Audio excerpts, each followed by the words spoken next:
Chào các bạn có tò mò là người Hội An ăn gì vào buổi sáng không? Hôm nay mình sẽ dẫn mọi người đi ăn một số đồ ăn sáng ở Hội An nhé. Đi thôi!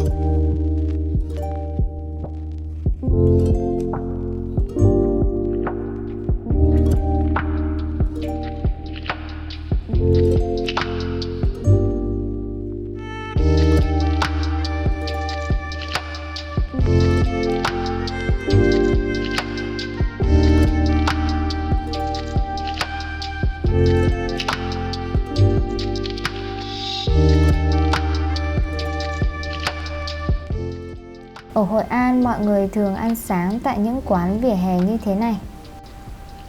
Và đây là quán sữa vỉa hè mà mình muốn đến. Nhưng mà tiếc là cô ấy bán hết rồi. Quán mì này không có tên, nhưng mình thường gọi là mì cô Chín, vì cô chủ tên là Chín. Nó là một quán nhỏ thôi, nằm ở một góc của một ngôi chùa giữa trung tâm Hội An.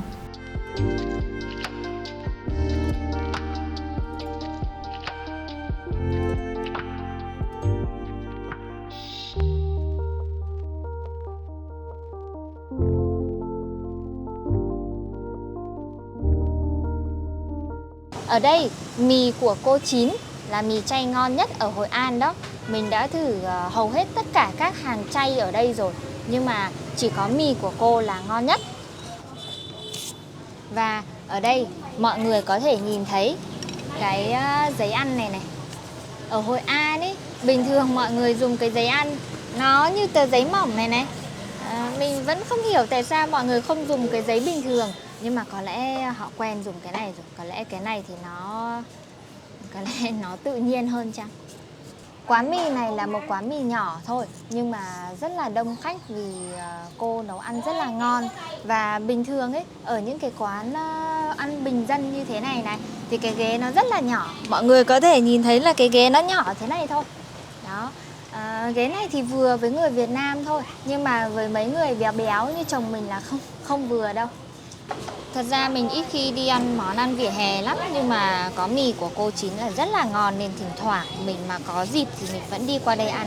Và ở Hội An thì hầu hết các quán vỉa hè ở Việt Nam ấy, khi mà bạn đi ăn ấy thì mình nên dùng cái giấy ăn, mình lau qua thìa với đũa một lần, sau đó thì mình dùng nhá.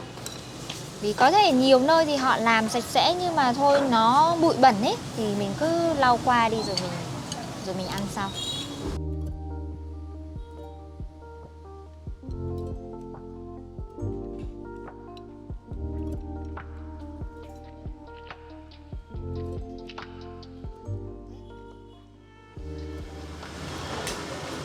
Hầu hết tất cả thành phần ở đây đều là cô Chín cô tự làm đó. Ví dụ như cái này mình gọi là giò nhá. Cái này là nó làm từ váng đậu này, xong rồi xay ra rồi cho vào khuôn là nó sẽ mịn như thế này. Cái này cũng là cô Chín cô tự làm đó. Rồi cái váng đậu này thì chắc là cô mua rồi, cô không thể tự làm được. Nói chung là hoặc là ví dụ như cái nước dùng này này thì cô cũng ninh từ rau củ quả, cô nói là ninh qua đêm đó. Thì cái nước dùng nó rất là ngọt.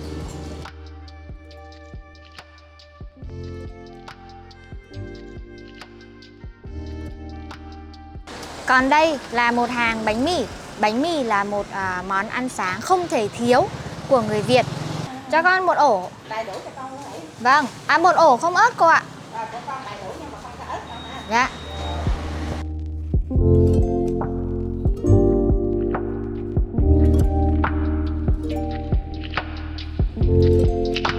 Dù là bánh mì chay, nhưng mà cũng có đầy đủ các thành phần như bánh mì bình thường, như là thịt chay, giò chay, các loại sốt và rau trộn nữa. Cô chủ đang rạch sẵn bánh mì, để khách tới thì cô chỉ cần cho nhân và nướng. Thì khách không phải đợi lâu. Hầu hết tất cả các thành phần ở đây cũng là cô tự chế biến, không dùng đồ chế biến sẵn. À mà quên, một ổ bánh mì là 15.000, khoảng 65 cent.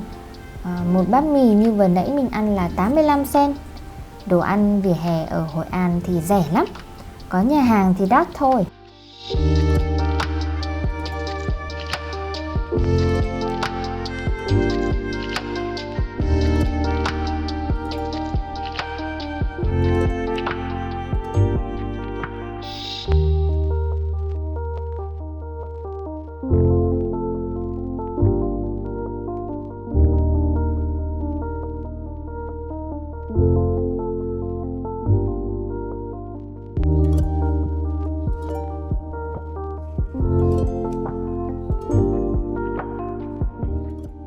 Ở Hội An mọi người có thể dễ dàng tìm thấy những hàng sữa mà họ tự nấu. Đó, rồi họ bán buổi sáng đó. Ví dụ như mình vừa nãy mình mua bánh mì, sau đó thì mình có thể mang bánh mì đến những hàng sữa ven đường như thế này, rồi vừa ăn bánh mì vừa uống sữa. Ở đây thì sữa họ nấu trong ngày đó, nên ngày nào cũng là sữa tươi. Và bình thường sữa ở đây thì họ thường làm từ các loại đậu hoặc là các loại hạt, chứ họ không bán sữa bò nhé. Đó, mọi người thấy không? Cái sữa đậu nành này chị ý nấu với cả lá nếp nên nó rất là thơm. Sau đó thì họ sẽ bỏ vào trong những cái chai như thế này. Đó, nên họ thường tái chế rồi họ bỏ vào những cái chai nhựa như thế này rồi họ ướp lạnh. Đó. Đây, mọi người có thể nhìn thấy Milo này. Cái này thì mình không uống đâu, nhưng mà mọi người ở đây rất là thích Milo. Thì họ có thể đến hàng sữa này, sau đó họ gọi sữa đậu nành pha với Milo, hoặc là Milo không thôi, với đá. Đó, rồi hoặc là cà phê nữa thì họ cũng dùng cà phê từ những cái gói như thế này này.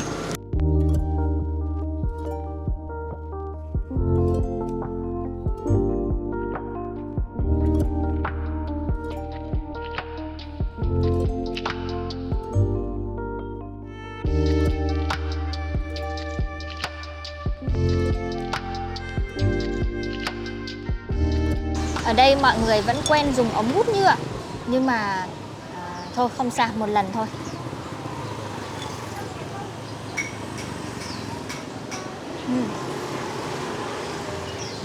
Rất là thơm. Vì sữa đậu nành này mình nghĩ chị ấy nấu với cả lá dứa nữa, nên nó có cái mùi thơm của lá dứa đó. Rồi cái vị ngậy ngậy của đậu nành ngon lắm. Chị chỉ nấu đậu nành với là đậu phụng với mè, chị trộn vô và chị xay ra, mình nấu đậm đà xí là nó bùi. Thế ví dụ như một cái nồi như thế chị nấu mất khoảng bao lâu ạ? Như cái nồi như thế này thì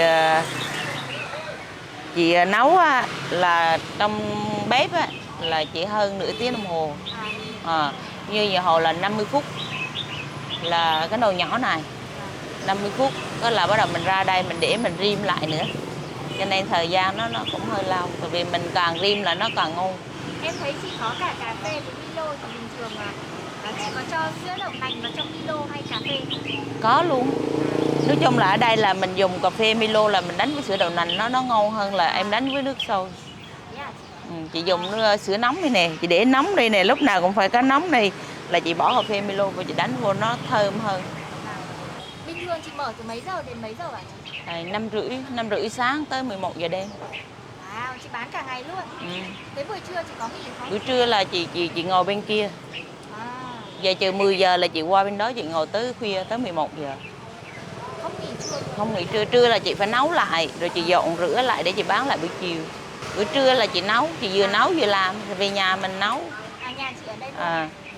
Là mình vô đây mình làm đem ra đấy đó. Thế có mệt không chị? Lúc mệt chứ. Có ai giúp chị không? Thì có lúc thì có chồng buổi sáng, chồng rảnh thì chồng giúp.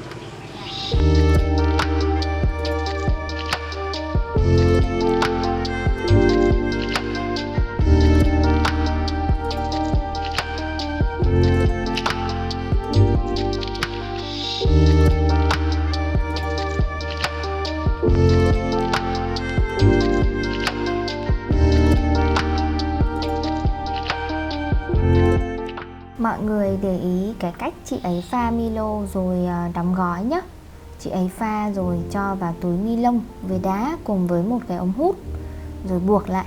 Cái kiểu buộc như thế này là mình nhớ lại Hà Nội ngày xưa. Bây giờ thì ở Hà Nội họ dùng cốc nhựa thay cho túi ni lông rồi. Còn bây giờ thì mình đi tiếp đến một quán chay khác nhé. Một quán chay bình dân ở Hội An thì chỉ có khoảng 10 đến 15 món thôi. Buổi sáng thì có nhiều món ăn sáng hơn.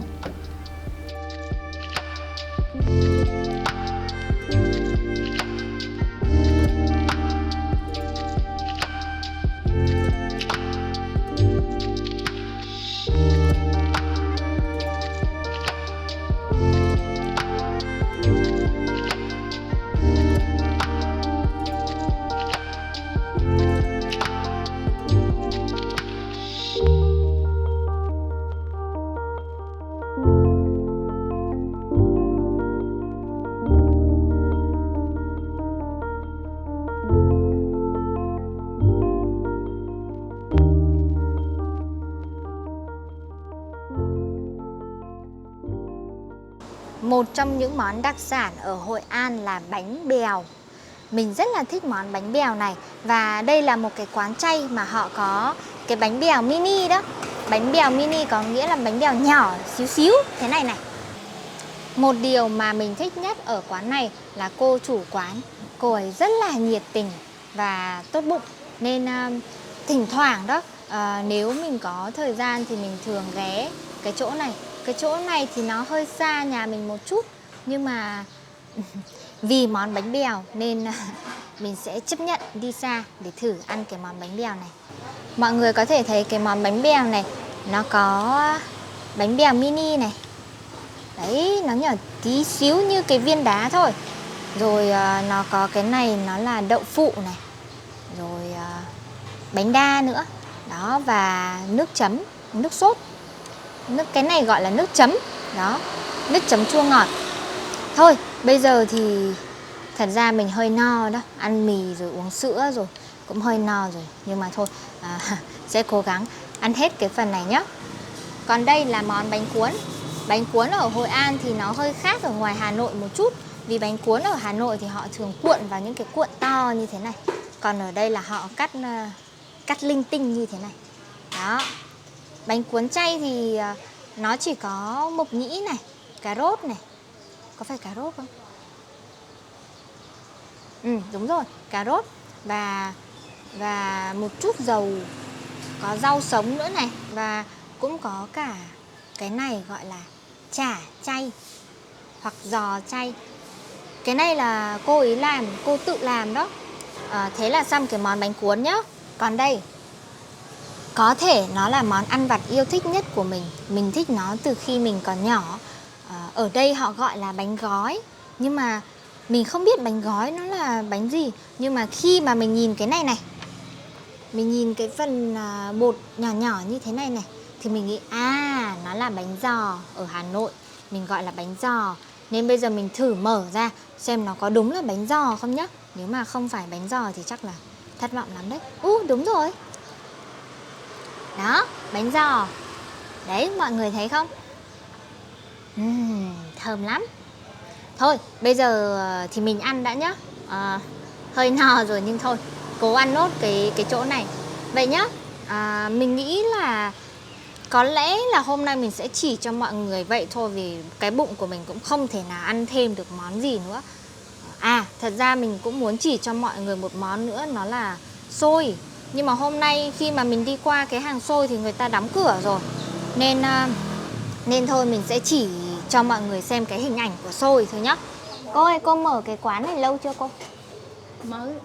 Mới. Bao lâu rồi cô? 6 tháng. 6 tháng ạ. Vì sao cô mở tiệm chay vậy cô? Cô ăn chay trường. Tiệm của cô mở từ mấy giờ đến mấy giờ hả cô? 6 giờ đến 9 giờ. 6 giờ đến 9 giờ. 6 giờ sáng đến 9 giờ tối ạ? Có nghỉ trưa không cô? Có. Cô mở quán chay như thế này thì có nhiều khách không cô? Nhiều. Vì con tưởng ở đây không có nhiều người ăn chay á cô? Không, ăn chay nhiều chứ. Nấu ngon thì họ ăn thôi. Họ đổi món mà. Thế còn ở đây thì ngoài cô ra thì có ai cũng giúp cô Có chứ, làm hàng, cô. bán hàng? Có mấy đứa con cô. Thế Với ạ? là đông người là cái nhân viên. Thế ạ. Cô ơi, thế mở cái tiệm chay như thế này thì có đủ tiền sinh hoạt cho cả 4 người không cô? Chưa đủ. Chưa đủ. Tại vì con thấy cô bán rẻ quá. Đúng rồi, tại vì là cô bán rẻ. Cô bán theo đúng cái tâm cô. Dạ, cô bán vì cô muốn mọi người ăn chay. Cho nên lương mẹ con cô chưa đủ ăn. Chưa đủ ăn. Thua thêm mặt bằng. Ô thế vậy à?